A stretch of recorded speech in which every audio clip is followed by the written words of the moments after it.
আলাইকুম, স্বাগত জানাচ্ছি আরটিভি সন্ধ্যা সংবাদে। আপনাদের সঙ্গে আছি আমি ফারজানা তানি এবং আমি হাবিবা আফরোজ। গণতন্ত্র প্রতিষ্ঠায় আপোষহীন সংগ্রামের কারণে বেগম খালেদা জিয়া ইতিহাসে স্থান করে নিয়েছেন। নাগরিক সমাজের স্মরণ সভায় বক্তারা বলেন, কঠিন সময়েও আদর্শ থেকে বিন্দু পরিমাণও বিচ্যুত হননি তিনি। তাঁর দেখানো পথেই ছেলে তারেক রহমান গণতন্ত্রের পতাকা সমুন্নত রাখবেন বলে প্রত্যাশা বিশিষ্টজনদের। আরও জানাচ্ছেন রুদ্র রফিক। এই দেশের মাটি মানুষই আমার সবকিছু, কাজে আমি দেশের বাইরে যাব না। দেশের মাটি ও মানুষের জন্য যে মহিষী নারী আজীবন সংগ্রাম করে গেলেন, তিনি আজ অবিনশ্বর। বেগম খালেদা জিয়ার মহাপ্রয়াণের পর তার প্রতি শ্রদ্ধা জানাতে নাগরিক সমাজের এই মানবিক উদ্যোগ। সংসদ ভবনের দক্ষিণ প্লাজায় আয়োজিত স্মরণ সভায় যোগ দেন সাংবাদিক, লেখক, গবেষক, বিভিন্ন ধর্মের প্রতিনিধি, চিকিৎসক, শিক্ষক, কূটনীতিক সহ বিভিন্ন পেশার মানুষ।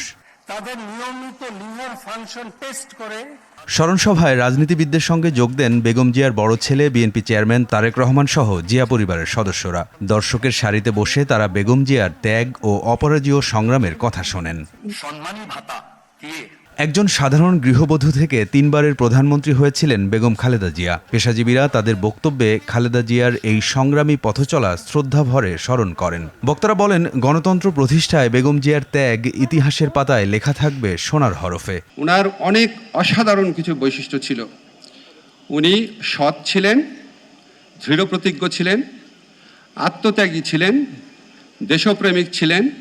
ওনার মধ্যে রুচির এক অবিস্মরণীয় প্রকাশ ছিল, পরমত সহিষ্ণু ছিলেন। ৫ আগস্টের পর দেশে গণতন্ত্র প্রতিষ্ঠার সুযোগ নতুন করে ধরা দিলেও তা দেখে যেতে পারলেন না বেগম জিয়া। তারেক রহমানের হাত ধরেই বেগম জিয়ার স্বপ্ন পূরণ হবে বলে প্রত্যাশা বিশিষ্টজনদের। বেগম খালেদা জিয়ার দেশপ্রেম, সাহসিকতা, আপোষহীনতা ও আদর্শের কারণে দেশের মানুষ আজীবন তাকে স্মরণে রাখবে বলে জানান বক্তারা। বেগম খালেদা জিয়ার মৃত্যুতে সময়ের মৃত্যু হয় নাই, ইতিহাসের মৃত্যু হয় নাই।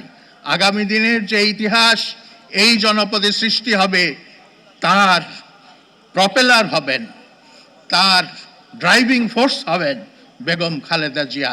আলোচনা শেষে বেগম জিয়ার আত্মার মাগফিরাত কামনা এবং দেশ ও জাতির কল্যাণে দোয়া ও মোনাজাত করা হয়। গণতন্ত্র প্রতিষ্ঠা করার জন্য আমাদের সকলকে তৌফিক দান করে দাও। সাবেক প্রধানমন্ত্রী বেগম খালেদা জিয়ার ৪১ বছরের রাজনৈতিক জীবনের সমাপ্তি ঘটলেও তার রেখে যাওয়া আদর্শ আজও অমলিন।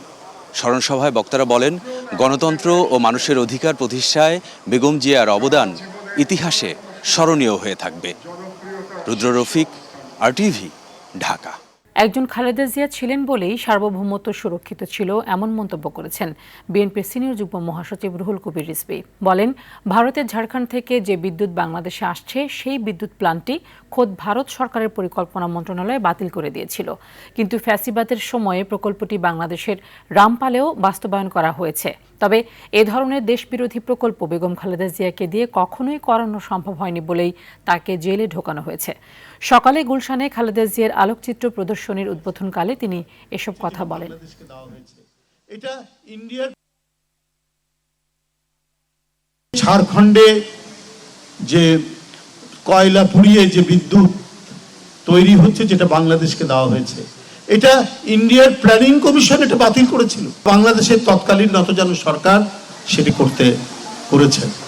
কিন্তু বেগম জিয়া 2বার প্রধানমন্ত্রী ছিলেন, তাকে দিয়ে তো এটা করানো সম্ভব হয়নি। তাকে দিয়ে করানো সম্ভব হয়নি বলেই তাকে দীর্ঘ সময় ধরে নির্যাতন ভোগ করতে হয়েছে, কারাগারে থাকতে হয়েছে, এমন অসুস্থ করা যাতে ধীরে ধীরে তিনি মৃত্যুর কোলে ঢলে পড়েন। আগামী সংসদ নির্বাচনে প্রশাসনের কেউ যদি জনগণের রায়কে প্রশ্নবিদ্ধ করার চেষ্টা করে, তাহলে দেশের মানুষ আবারও গণতান্ত্রিক আন্দোলনে নামবে বলে মন্তব্য করেছে বিএনপি। সকালে জাতীয়তাবাদী রিকশা ভ্যান অটোচালক দলের আয়োজনে শহীদ রাষ্ট্রপতি জিয়াউর রহমান ও সাবেক প্রধানমন্ত্রী বেগম খালেদা জিয়ার কবরে শ্রদ্ধা জানিয়ে এসব কথা বলেন বিএনপির জাতীয় নির্বাহী কমিটির যুগ্ম মহাসচিব হাবিবুন নবী খান সোহেল। দেশের মানুষ যখন পরিচ্ছন্ন নির্বাচনের প্রস্তুতি নিচ্ছে, তখন একটি গোষ্ঠী নির্বাচন নিয়ে অস্থিরতা তৈরির চেষ্টা করছে বলেও মন্তব্য করেন তিনি। নির্বাচনকে সামনে রেখে নানা জোটের ছদ্মবরণে তারা বাংলাদেশের রাজনৈতিক পরিস্থিতিকে অস্থির করতে চাচ্ছেন। আবারও কোনো গোষ্ঠী প্রশাসনের ভিতরে বা বাইরে এই নির্বাচনকে প্রশ্নবিদ্ধ করবার জন্যে জনগণের রায়কে ভিন্ন খাতে প্রবাহিত করবার জন্যে কোনো রকম ষড়যন্ত্রে লিপ্ত হয়, শহীদ জিয়ার সৈনিকরা প্রয়োজনে সেই আন্দোলনকে আবারও মাঠে নিয়ে আসবে। জামায়াতে ইসলামী নেতৃত্বাধীন 11 দলীয় নির্বাচনী ঐক্য থেকে বেরিয়ে যাওয়ার ঘোষণা দিল বাংলাদেশ ইসলামী আন্দোলন। 268 আসনে দলীয় প্রার্থীদের এককভাবে নির্বাচনে অংশ নেওয়ার প্রস্তুতির কথাও জানিয়েছে দলটি। নির্বাচনী সমঝোতার বিষয়ে রাজধানীর পুরানা পল্টনে শুক্রবার প্রেস ব্রিফিং করে দলটির যুগ্ম মহাসচিব ও দলের মুখপাত্র গাজী আতাউর রহমান এই ঘোষণা দেন। এর আগে বৃহস্পতিবার সংবাদ সম্মেলন করে জামায়াতে ইসলামের নেতৃত্বাধীন নির্বাচনী জোটের 10টি দলের মধ্যে আসন বণ্টনের চূড়ান্ত ঘোষণা দেওয়া হয়। শুরু থেকেই ওই জোটে ছিল ইসলামী আন্দোলন। মূলত নির্বাচনের আসন ভাগাভাগি নিয়ে জামায়াতের সঙ্গে দলটির সম্পর্কের টানাপোড়েন তৈরি হয়। সমঝোতার নির্বাচন, নিজেদের মধ্যে ভাগাভাগির নির্বাচন এবং সিলেকশনের নির্বাচন, এটা আমরা চাই না, মানুষ এটা চায় না। 300 আসনেই সেটা থাকবে। আপনারা বলছেন 32টা কারা থাকবে, সেটা আমরা দেখব। আমাদের নীতি আদর্শের সাথে যারা একমত হয়, ওয়ান বক্সের সেই ফর্মুলা যারা আসে তারা থাকবে। ত্রয়োদশ জাতীয় সংসদ নির্বাচনে এখন পর্যন্ত 15টি আসনে বিএনপির কাছ থেকে ছাড় পেয়েছে কয়েকটি রাজনৈতিক দল। এমন ছাড়ে সন্তুষ্ট নন যুগোৎপদ আন্দোলনে অংশ নেয়া দলগুলো। এর মধ্যে বেশিরভাগ আসনে বিএনপির বিদ্রোহীদের নিয়ে বিব্রত শরিক দলের প্রার্থীরা। তবে বিএনপির আশা মনোনয়ন প্রত্যাহারের শেষ দিনের আগেই সব শঙ্কা কেটে যাবে। রিপোর্ট করছেন জাহিদ রহমান। 12 ফেব্রুয়ারি অনুষ্ঠিত হতে যাওয়া ত্রয়োদশ জাতীয় সংসদ নির্বাচনে বিএনপি আনুষ্ঠানিকভাবে এখন পর্যন্ত 15টি আসনে ছেড়ে দিয়েছে শরিক দলগুলোর জন্য। এর মধ্যে জমিয়তে উলামায়ে ইসলামের একাংশকে 4টি, গণতন্ত্র মঞ্চকে 3টি, জাতীয় সমমনা জোটকে 1টি, গণ অধিকার পরিষদকে 1টি ও নাজিউর রহমান মঞ্জুর জাপার আরেক অংশকে 1টি আসন ছেড়ে দিয়েছে বিএনপি। এদিকে কৌশল অবলম্বন করে বিএনপিতে যোগ দিয়ে ধানের শীষ প্রতীকে লড়াই করছেন আরও 4 জন। তবে কেন্দ্র থেকে ছাড় দিলেও নির্দেশনা অমান্য করে শরিকদের আসন থেকে মনোনয়নের অপেক্ষায় থাকা স্থানীয় বিএনপি নেতাদের অনেকে হয়েছেন স্বতন্ত্র প্রার্থী। এসব ঘটনায় দল থেকে বহিষ্কার করা হয়েছে 9 জনকে। তবে এটি সমাধান নয় বলছে শরিক দলগুলো। কিন্তু যাদেরকে সমর্থন জোটের পক্ষ থেকে দেওয়া হলো তারা তো তাদের কাঙ্ক্ষিত ভোট পাবেন না, কারণ বিদ্রোহী প্রার্থীর পক্ষে ভোট যাবে। গ্রাম এলাকাতে কি হয়, ওরা মার্কা বোঝে। তারা দেখলো যে প্রার্থীকে জোট বলেছে সেটা তাদের পরিচিত ধানের শীষ মার্কা নাই। আবার যিনি দাঁড়িয়েছে তিনিও ধানের শীষ মার্কা না থাকলেও তিনি ধানের শীষের পক্ষে বলবেন সরাসরি, এতে ভোটের উপরে প্রভাব পড়বে। পার্টি যাকে মনে করছে তারটা মানছি না আমি, কিন্তু আমার সমন্বিত সিদ্ধান্তের কাছে সারেন্ডারও করতে হবে। রাজনীতি করতে গেলে করতে হয়। সম্ভাব্য যেসব আসনে শরিকরা জয়লাভ করবেন বা তারা পার্লামেন্টে যাবেন, বিএনপির অভ্যন্তরীণ কোনো সংকটের জন্য কোনো আসনকে ঝুঁকির মধ্যে নেওয়ার কোনো সুযোগ নেই। আমি আশাবাদী যে আগামী কদিনের মধ্যে বিদ্যমান অস্বস্তিকর পরিস্থিতির খানিকটা অবসান ঘটবে এবং অধিকাংশ স্বতন্ত্র প্রার্থীরাই তারা হয় বসে যাবেন অথবা তারা প্রত্যাহার করবেন। প্রত্যাহার করার সময়ের মধ্যেই এমন পরিস্থিতির উন্নতি হবে বলে আশা এই বিএনপি নেতার। জোটের যারা আছে, জোটেরও ম্যাক্সিমাম আমরা চেষ্টা করেছি যতটুকু, যাকে যেখানে দিয়ে দেখছেন জোটের দেওয়ার কারণে অনেক জায়গায় হয়তো আমার দলের অনেকে বিক্ষুব্ধ হয়েছে, কিন্তু তারপরেও সেগুলো দিতে হয়েছে এবং দলের কর্মীরা নেতারাও সেটা মেনে নিচ্ছে। এবং যদি কারো মনে কষ্ট থাকে তাহলে সেটা দেশের বৃহত্তর স্বার্থে, কারণ আমরা তো বলেছি সবচেয়ে বড় হলো দেশ, তারপর হলো দল, তারপর হলো ব্যক্তি। যুগপৎ আন্দোলনের শরিক ও সমমনা দলগুলোর মনে রাজনৈতিক ঐক্যের টানাপোড়েনের শঙ্কা থাকলেও ঐক্য ধরে রাখতে বিএনপির সর্বোচ্চ প্রচেষ্টা রয়েছে বলেও জানিয়েছেন দলটির নীতি নির্ধারকরা। জাহিদ রহমান, RTV, ঢাকা। যারা গণভোট নিয়ে সমালোচনা করছেন তাদের জানার পরিধি কম বলে মন্তব্য করেছেন প্রধান উপদেষ্টার প্রেস সচিব মোহাম্মদ শফিকুল আলম। সকালে ব্রাহ্মণবাড়িয়ার আখাউড়া উপজেলায় মাজার পরিদর্শন ও জিয়ারত শেষে এই মন্তব্য করেন তিনি। প্রেস সচিব বলেন, সরকার সংস্কারের পক্ষে, তাই হ্যাঁ ভোটের পক্ষে কথা বলছে। মূলত সংস্কারের সমষ্টিগত প্যাকেজ হচ্ছে গণভোট।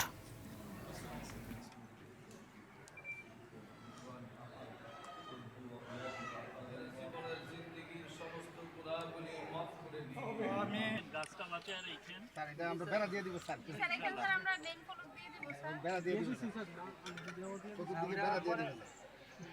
সংস্কারের যে সমষ্টি, এই সংস্কারের সবগুলো নিয়েই একটা প্যাকেজ আকারে এই গণভোট হচ্ছে এবং আমরা সবাইকে বলছি যে আপনারা ভোট দেন যাতে দেশে আর অপশাসন ফিরে না আসে। আমরা আমাদের কাজ দিয়েই আমরা প্রমাণ করব আমরা কি করতে যাচ্ছি। অলরেডি আপনারা দেখেছেন আমরা এখানে এই গভর্নমেন্ট খুবই নিউট্রাল, খুবই আনবায়াসড, কারো প্রতিতে পক্ষপাতিত্ব নাই এই গভর্নমেন্টের। শুধুমাত্র চাঁদাবাজির কারণে রাজধানীর কারওয়ান বাজারে শাকসবজি সহ প্রায় প্রতিটি পণ্যের দাম বেড়ে যায় প্রতি কেজি 5 থেকে 30 টাকা পর্যন্ত। দোকান সহ ব্যবসা হারানোর ভয়ে মুখ খুলতে চান না ব্যবসায়ীরা। আর যদি বলি হয় যার বাজার করতে আসে সেসব ক্রেতারা। তবে গোপনে অনেকেই জানান 5 আগস্টের পরে চাঁদাবাজ বদল হওয়ায় বেড়েছে চাঁদার টাকার পরিমাণ। এরই মধ্যে চাঁদাবাজ চক্রের বিরুদ্ধে মামলা করেছেন ব্যবসায়ীরা। মেহেদী হাসান সুজনের ক্যামেরায় দেখুন আর বাদলের ধারাবাহিকের শেষ পর্ব। রাজধানীর কারওয়ান বাজারে মূল শেডের বাইরেও রাস্তা জুড়েই বাজার, খালি নেই 1 ইঞ্চি জায়গা। প্রসিদ্ধ নিত্যপণ্যের এ বাজারে চাঁদাবাজদের নজর শকুনের চেয়েও তীক্ষ্ণ। 5 আগস্টের পরে মাত্রা বেড়েছে চাঁদাবাজির রেটে। চক্রটি এতটা ভয়ঙ্কর ও শক্তিশালী যে প্রাণের ভয়ে ও জীবিকা নির্বাহের জন্য কেউ এখানে প্রকাশ্যে মুখ খোলার সাহস করে না।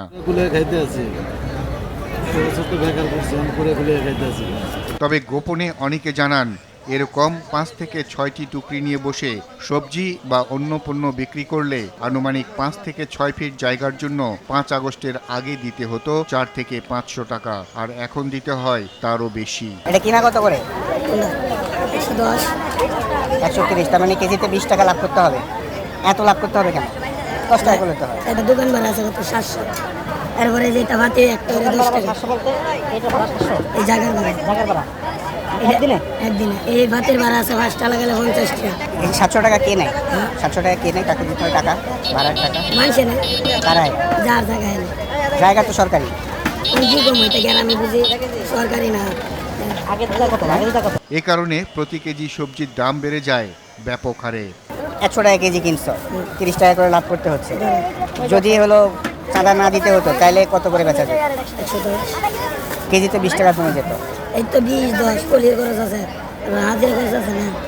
এসব অপরাধীদের বিরুদ্ধে ঐক্যবদ্ধভাবে সোচ্চার হওয়ার পাশাপাশি কঠোর শাস্তির দাবি জানান সবাই।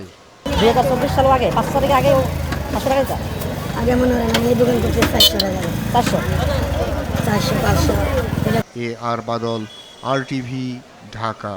ঢাকার কেরানীগঞ্জে নিখোঁজ ছাত্রী ও তার মায়ের অর্ধগলিত লাশ উদ্ধারের ঘটনায় শিক্ষিকা, তার স্বামী সহ 4 জনকে আটক করেছে পুলিশ। ঘটনার তদন্তে পুলিশের বিরুদ্ধে গাফিলতির অভিযোগ করেছে নিহতের পরিবার। কেরানীগঞ্জ প্রতিনিধি রাজু আহমেদের পাঠানো তথ্যচিত্রে বিস্তারিত জানাচ্ছেন সাকিব আল হাসান।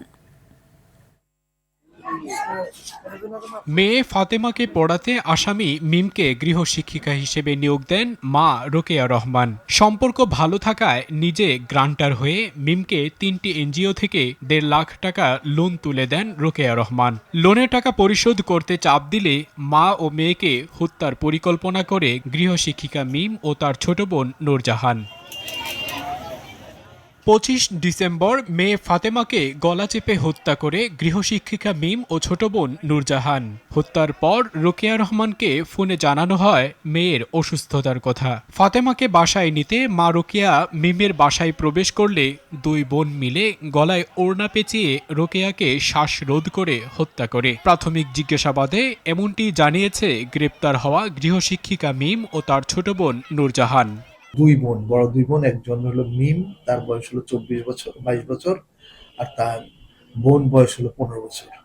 এরা দুজনে স্বীকার করে যে তারা আগে পাশাপাশি বাসায় ছিল, তখন তাদের বিভিন্নভাবে ভালো সম্পর্ক ছিল। মারা গেছে যে রোকেয়া রহমান নাম, সে এনজিও থেকে 3টা লোকের নামে 1.5 লক্ষ টাকা এনজিও থেকে এদেরকে নিয়ে দেয়। সিসিটিভি ফুটেজে দেখা যায় মেয়ে ফাতেমা শিক্ষিকার বাড়িতে প্রবেশ করছে। হত্যার পর নূরজাহান ফাতেমার জামা পরে বাসা থেকে বের হয়ে যায়, এটা বোঝাতে যে ফাতেমা শিক্ষিকার বাসা থেকে বের হয়ে গেছে। যেদিন তার পরের দিন তার 2 দিন পরে আমরা লিখিত অভিযোগ দিছি, পুলিশ বলছে আমরা তদন্ত করতেছি।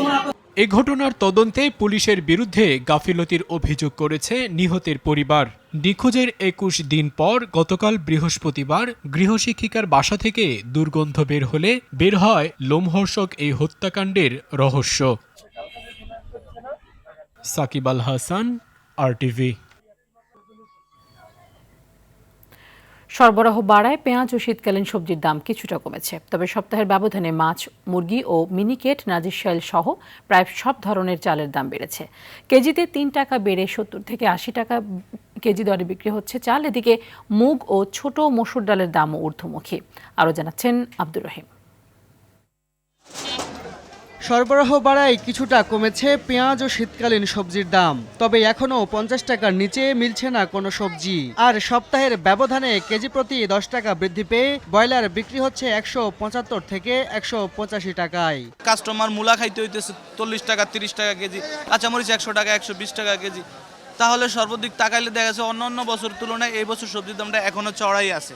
সোনালী মুরগি কেজিতে ২০ টাকার মতন বাড়ছে, ব্রয়লারটা 10 টাকা বাড়ছে। কম বলে তো তেমন কিছু দেখতেছি না, যে দাম এটা ঊর্ধ্বগতি, এটা আসলে কমবে বলে আমরা মনে করছি না। দাম বৃদ্ধি পেয়েছে চাল, চিনি ও মসুর ডালের। চাল কেজিতে ৩ টাকা বেড়ে ৮০ থেকে ৮৫ টাকা, চিনি কেজি প্রতি ১০ টাকা বৃদ্ধি পেয়ে ১১০ টাকা ও ডাল ১৫০ থেকে ৬০ টাকা কেজি দরে বিক্রি হচ্ছে। যে তেল ছিল ১৮৭ টাকা লিটার, ১৯৫ টাকা লিটার, চিনি ছিল ৯৫ টাকা এক সপ্তাহ আগেও, এখন ১০৫ টাকা। যে ছোট মসুর ডালটা ছিল ১৬০, এখন ১৭৫ টাকা। কিন্তু সরবরাহ কোনো ঘাটতি না, দাম বাড়তেছে। দাম বাড়ার কারণ যারা এলসি করে, যারা আমদানিকারক, সব কিছু তাদের হাতে। যে চাল বেচতাম আমরা ১০৫ টাকা ১০ টাকা, ওই পালে এখন ১৩৫-৪০ টাকা বিক্রি করে লাগে। এটা সরকার অভিযোগ খতিয়ে দেখা দরকার যে আমাদের দেশে ধান আছে, চাল আছে, উৎপাদন হয়েছে ভালো, কিন্তু ট্রেনের দাম বাড়ে। বাজারে কোনো মনিটরিং নাই, কেউ আসে না, যদি আসে দেখে লোক দেখানো। সবজির দাম কমায় খুশি ক্রেতা ও বিক্রেতা উভয়ই, তবে মাছ, মাংস ও মুদি পণ্যের দাম কিছুটা ঊর্ধ্বমুখী রয়েছে। মাছের কাছে যাওয়া যাচ্ছে না, অনেক দাম। মাছ কিনছি, সে মাছ ৩৫০ টাকা করে কেজি নিল। আব্দুর রহিম, RTV, ঢাকা। ছুটির দিনে জমজমাট ৩০তম ঢাকা আন্তর্জাতিক বাণিজ্য মেলা। সাপ্তাহিক ছুটির দিনে ক্রেতা দর্শনার্থীদের ভিড় ছিল চোখে পড়ার মতন। বিক্রি বাড়ায় খুশি বিক্রেতারা, তবে পণ্যের দাম নিয়ে ক্রেতারা দিচ্ছেন মিশ্র প্রতিক্রিয়া। মেলায় আগত দর্শনার্থীদের জন্য বিভিন্ন আকর্ষণীয় প্যাকেজে সাশ্রয় মূল্যে মার্কস সহ অন্যান্য পণ্য কেনার পাশাপাশি থাকছে অনেক আকর্ষণীয় গিফট জেতার সুযোগ। রাকিব হাসানের রিপোর্ট, জানাচ্ছেন মোহাম্মদ সায়েম। সকাল থেকেই বাণিজ্য মেলায় আসছেন ক্রেতা ও দর্শনার্থীরা। মেলার ১৩তম দিন শুক্রবার সকাল থেকেই আসতে শুরু করেছেন ক্রেতা ও দর্শনার্থীরা। সাপ্তাহিক ছুটির দিন হওয়ায় পরিবার পরিজন বন্ধু বান্ধবদের নিয়ে দূর দূরান্ত থেকে মেলায় আসছেন সবাই। বিভিন্ন প্যাভিলিয়ন ও স্টল ঘুরে ঘুরে দেখছেন তারা। অনেক জিনিস আছে ছোটদের, যেমন আমাদের জন্য টুপি, অনেক রকমের খেলনা। বাইরের দেশের প্রোডাক্টগুলো যেন আমরা এখন বাংলাদেশে পেয়ে যাচ্ছি এই বাণিজ্য মেলার জন্য। আমার ব্যান কিনা হয়েছে, চারও কিনা হয়েছে, এক্সট্রা অনেক কিছু কিনা হয়েছে। ফার্নিচার দেখেছি, তারপর বিভিন্ন রকমের হস্তশিল্প ইত্যাদি দেখেছি। আর এটা আমার জীবনের ফার্স্ট টাইম আসে এখানে। প্রতিবারের মতো এবারের মেলাতেও প্রাধান্য পাচ্ছে দেশি বিদেশি শাড়ি, জামা কাপড়, শাল সহ বিভিন্ন পণ্য। নারীদের বেশিরভাগেরই আকর্ষণ গৃহস্থলী জিনিসের দিকে। কালেকশন কিনলাম, তারপরে এখানে শোরুম থেকে ছেলেদের কিডস, বাচ্চাদের আছে টয়স। তুলনামূলকভাবে এখানে দামটা একটু বেশি, বাট কিছু আনকমন প্রোডাক্ট আছে যেটা আপনি অন্য জায়গায় পাবেন না। মেলায় মূল আকর্ষণ ছিল মার্কস প্যাভিলিয়ন ও অরা প্যাভিলিয়ন। এখানে পাওয়া যাচ্ছে ক্রেতাদের পছন্দের Marks instant full cream milk powder, এর পাশাপাশি Marks milkshake, Marks specialised milk powder, সিল্কন টি এবং আমা কফি সহ বিভিন্ন পণ্য। আমরা আবুল খায়ের কনজিউমার গুডসের পক্ষ থেকে আমরা চেষ্টা করি আমাদের প্রোডাক্টটা ব্যবহার করে তাদের ফিডব্যাকটা কি, সেই ফিডব্যাকটা আমরা মূলত এই মেলার মাধ্যমে তাদের কাছ থেকে নেই। বিক্রেতাদের আশা শেষ সময়ে বাড়বে বেচাকেনা, তবে ছুটির দিনে বিক্রি বাড়ায় খুশি তারা। মোটামুটি আজকের দিনটাই আমাদের মনে হচ্ছে আজকেই মেলাটা উঠছে আর কি, এতদিন খুব স্লো ছিল। আমাদের প্রোডাক্ট দেখে পছন্দ করছে। আমরা তো আসলে জুট ডাইভার্সিফাইড জুট প্রোডাক্ট করি, যার কারণে আমাদের কাস্টমার দেখছে, প্রশংসা করছে, হয়তো এখন কিনছে না, সামনের দিকে হয়তো কিনবে। পূর্বাচলের বাংলাদেশ চায়না ফ্রেন্ডশিপ এক্সিবিশন সেন্টারে আয়োজিত এই বাণিজ্য মেলা চলবে আগামী ৩১ জানুয়ারি পর্যন্ত। মোহাম্মদ সায়েম, RTV, ঢাকা। ত্রয়োদশ জাতীয় সংসদ নির্বাচনকে কেন্দ্র করে আইনশৃঙ্খলা বাহিনীর তৎপরতা ও সক্রিয়তা পর্যাপ্ত নয় বলে মন্তব্য করেছেন এনসিপির মুখপাত্র আসিফ মাহমুদ সজীব ভুঁইয়া। ওসমান হাদি হত্যা সহ রাজনৈতিক নেতাদের উপর হামলায় জড়িতদের দ্রুত শাস্তির আওতায় আনার দাবি জানিয়েছেন তিনি। বিকেলে রাজধানীর পুরান ঢাকা এলাকায় শীত বস্ত্র বিতরণ অনুষ্ঠানে এসব কথা বলেন আসিফ মাহমুদ। এ সময় তিনি আরও বলেন, এখনও কিশোর গ্যাং আর সন্ত্রাসীরা প্রকাশ্যে ঘুরে বেড়াচ্ছে। পরে শীতার্তদের হাতে শীতবস্ত্র তুলে দেন তিনি।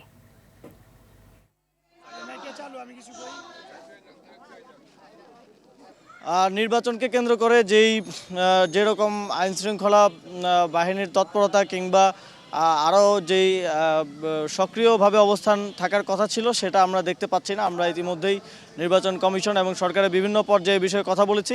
আমরা প্রত্যাশা করি যে আইনশৃঙ্খলা পরিস্থিতির আরও উন্নতি ঘটানো হবে। বিদেশ থেকে আয়কর রিটার্ন দিয়েছেন ৩৩০০ প্রবাসী বাংলাদেশি করদাতা। পাশাপাশি তারা তা পরিশোধও করেছেন। প্রতিদিন গড়ে ১০০ প্রবাসী করদাতা তাদের আয়কর রিটার্ন দিচ্ছেন। এছাড়াও প্রায় ৫,০০০ প্রবাসী ই রিটার্ন সিস্টেমে নিবন্ধন নিয়েছেন।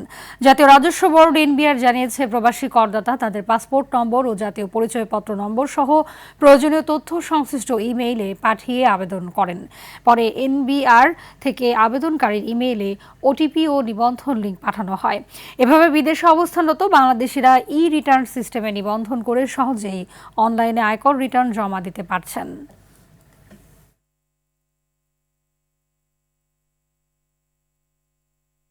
ভারতে বিশ্বকাপ খেলতে যাওয়ার ব্যাপারে আগের অবস্থানে অনড় আছে বিসিবি। কাল আইসিসির প্রতিনিধির সঙ্গে বিসিবির বৈঠক হবে। সেখানে বোর্ড সভাপতির সঙ্গে শীর্ষস্থানীয় কর্তারা উপস্থিত থাকবেন। সে সঙ্গে সরকারের পক্ষ থেকেও প্রতিনিধি থাকার কথা রয়েছে। বৈঠকে বাংলাদেশ নিজেদের অবস্থানের কথা আবারও জানাবে। যেখানে ভারতে খেলতে না যাওয়ার ব্যাপারে বিসিবির সিদ্ধান্ত ও তার কারণ বিস্তারিতভাবে পুনরায় আইসিসির কাছে তুলে ধরবে ক্রিকেট বোর্ড। সংবাদ মাধ্যমকে এই কথা জানিয়েছেন বিসিবির পরিচালক ইফতেখার মিঠু। সাহেব অ্যাকচুয়ালি টোটাল প্রোগ্রামটা প্রেসিডেন্ট সাহেব জানে। আমাদের বোর্ড বলেন, আমাদের সরকার বলেন, সবাই আমরা মনে করি যে আমাদের টিম বা players are not safe, not players, supporters, আপনারা। সো এটা নিয়ে মনে হয় বেসিক্যালি আলাপ হবে। সন্ধ্যা সংবাদ এ পর্যন্তই। রাতের সংবাদ 11:15 দেখার আমন্ত্রণ রইল। ধন্যবাদ সবাইকে। ধন্যবাদ।